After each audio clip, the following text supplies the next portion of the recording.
Hello, and this will be another quick and dirty review of a Gearbest product. This is the U8S Smartwatch from Gearbest.com. Let me quickly go over the packaging. Fairly bog standard, paper packaging. Here's the features on the back if you would like to read them out for a second. I'll leave them there on the screen for a second. It comes with an English user manual, a micro USB cable, which is not of great quality, but I suppose you could buy a cheap one for about $1 or so and then replace it. It doesn't have that much of a good current output. And the unit itself. My first impressions on the unit, I'll quickly turn this on for you just to get a nice look of it. It comes with a pair of rubber straps. It comes in 6 different colours, which is quite nice. I like the option of having multiple colours on the device. The chassis itself also has different colours. It's not just the straps that have different colours. And the rubber straps seem fairly bog standard. They seem to be of good quality. They don't seem to feel like they're going to come apart quite easily, and they're quite easy to clean too. So that's probably why they preferred rubber over canvas or maybe a chain system, due to the fact that it's rugged and quite durable, especially for the low price. This smartwatch costs a very low price. It is very cheap. The price listing on Gearbest currently, as I'm checking, is $8.59, which is very, very cheap for a smartwatch, especially with the amount of features this one has. I've seen it go for $7, approximately $7.50 or so, which is the price at which my friend bought this unit for at the time. But smartwatches aren't my game. I don't particularly like them. I don't think they're mature enough yet to be used as a daily device. But this one definitely has a lot of features, which I'll go through in a moment. About the build quality. It has a plastic casing, not a metal one, which is kind of a disappointment, but for the price point, you shouldn't be expecting a perfect chassis made of machined aluminium. But it seems pretty durable. The nice part about this is the screen itself. The screen is a capacitive touchscreen, not one of those crappy pressure-based or resistive touchscreens.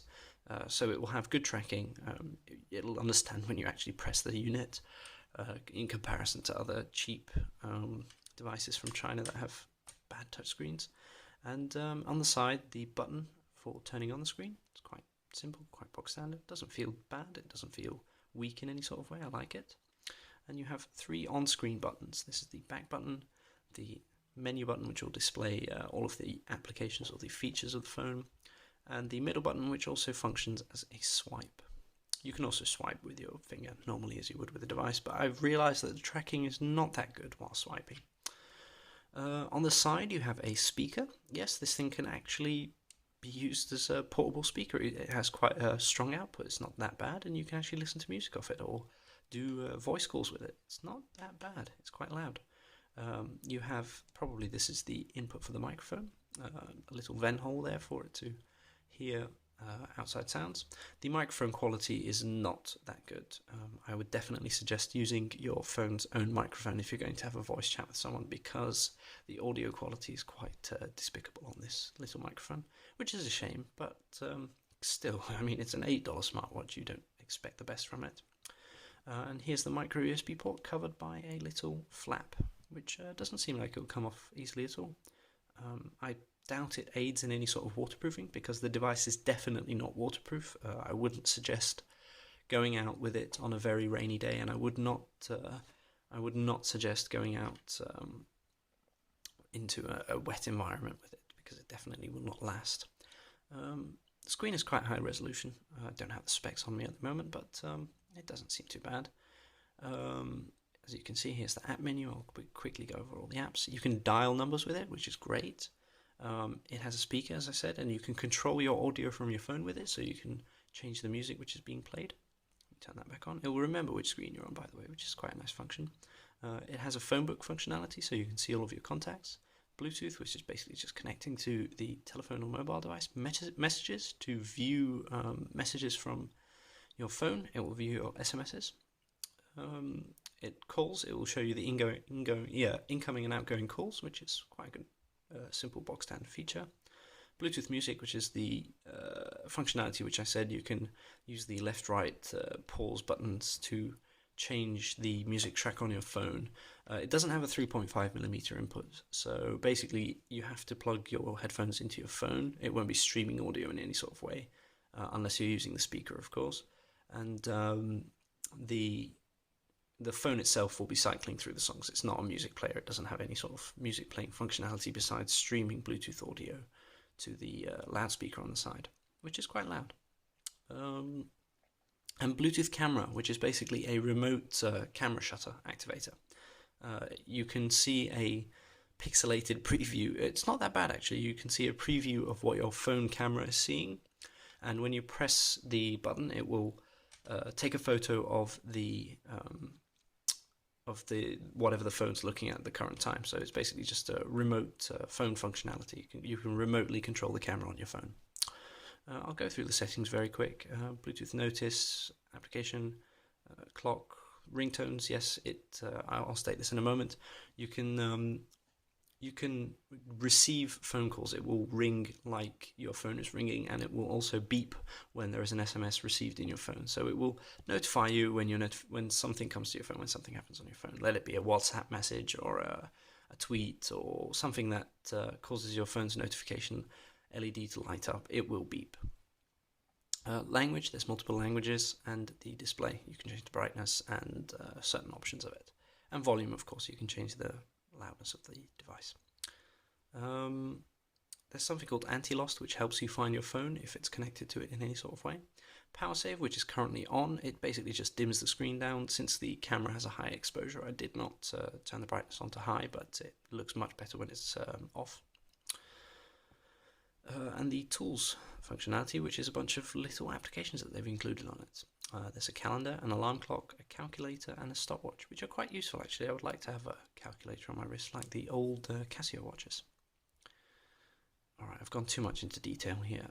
You can guess what these things are. Drink water reminds you to drink water. It's completely useless. Same with rest, completely useless. And sleep monitor. Why would I want to count how many hours I've slept? Completely useless. But the pedometer might be useful if you're going for a jog or so on and so forth. Alright, let's get back to the main menu.